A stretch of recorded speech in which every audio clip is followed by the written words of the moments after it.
So, like you just mentioned, today I'm talking about the OpenTeams score, which is a project that we've been working on with the intent of being able to assess open source projects. And so, just for some background, at OpenTeams, our main mission is to support sustainable open source. And this takes a couple of forms.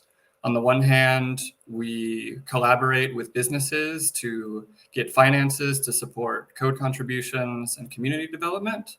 And on the other hand, we actively support open source projects that look like reliable business grade tools. Now, anyone working in software will probably be familiar with the basic issue of selecting technologies and knowing what projects to work with. And some of the time that's just going to manifest in terms of seeing if there's quality documentation, if the project looks like it's going to be around for a long time. But with business needs as well, there's license consideration to see if one is able to do that which one wishes with the project. Now, with the OpenTeams score, this is our attempt at developing metrics for evaluating open source projects. After a lot of discussions with open source developers and maintainers and partners, we've come up with some criteria that we think are valuable. And some of these can be difficult to quantify, like assessing if a project has a good governance model, if there's quality community engagement, if it has a license that can be worked with easily. And of course, different use cases are going to have different needs and priorities. And so the OpenTeams score aims to assist with as many of these as possible while trying to maintain some flexibility. Now, this isn't the only effort to try to evaluate open source projects. As you can see, there are a number of other projects as well. And I think what we're trying to do really is provide a way of assessing projects in a very broad sense. We don't just look at Python projects, we look at as many open source projects as we can find. And we're also a bit broad in the criteria that we evaluate. While some of these other projects focus in on community or security specifically, we try to have a really broad look at what are valuable criteria to assess a particular project. So what this looks like for us so far is to essentially construct a few different components that we think are valuable. And right now this looks like popularity, community, security, license permissiveness, and versioning.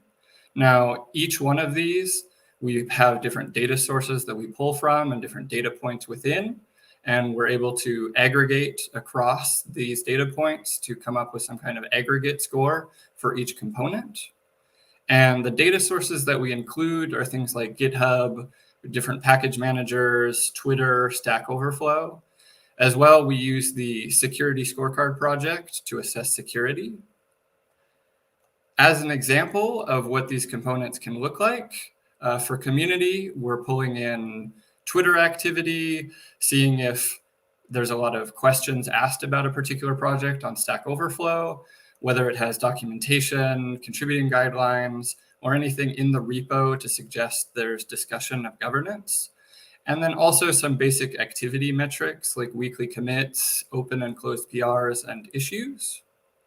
Similarly, for the popularity component, we'll look at stars and forks and subscribers, the contributors to a project, the total dependent projects that a particular repo has, and we look at package manager downloads, with the idea being that we weight these values differentially and aggregate a component score.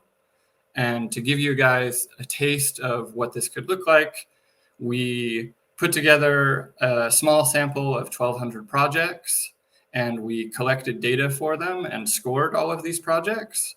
And here what you're looking at is NumPy. Now what we did was for each of the component scores, we converted them to z-scores. And so here, a 0 is going to be the mean, and 1 would be a standard deviation above the mean. Likewise, -1 would be a standard deviation below the mean. And as you can see, NumPy, of course, is a project we're all familiar with. It does really well in popularity, security, and community. And it's right around average for version and license permissiveness. Now, if I was unfamiliar with NumPy and I wanted to have a look at this, then the first thing I might notice is that I need to check whether the license is something that could work with my particular business purpose, perhaps. And then I could see right offhand, I don't need to investigate too much off the bat to know that it's a really popular project that has a very strong community, and it looks like it's something that will be supported for years to come. And so that's kind of just to give you a sense of what this can look like. Now, where we are at the moment is we have an internal proof of concept. We have some initial metrics and a dashboard. And we've defined metrics for popularity, community, security, licensing, and versioning. And this is available at our GitHub repo, which you can check out at that link. As for what's next, we have some continued internal development and refinement that we'd like to do. We'd also like to have a platform to share these scores. And so right now we have project pages on the OpenTeams website, and we aim to have the OpenTeams score available so that one can just click on the project they're interested in and see the OpenTeams score metrics. And lastly, we'd like some feedback. We'd like some community participation and contributions. And so if you have questions, if you have any feedback you'd like to give, please check out our repo, make an issue. Otherwise, you can email me or you can email connect@openteams.com. Thanks so much. Thanks for being here, Del. That was awesome. I think the work that OpenTeams is doing is super interesting, and I think definitely a critical piece of what the open source ecosystem needs. So I appreciate you for sharing this with us. Appreciate that.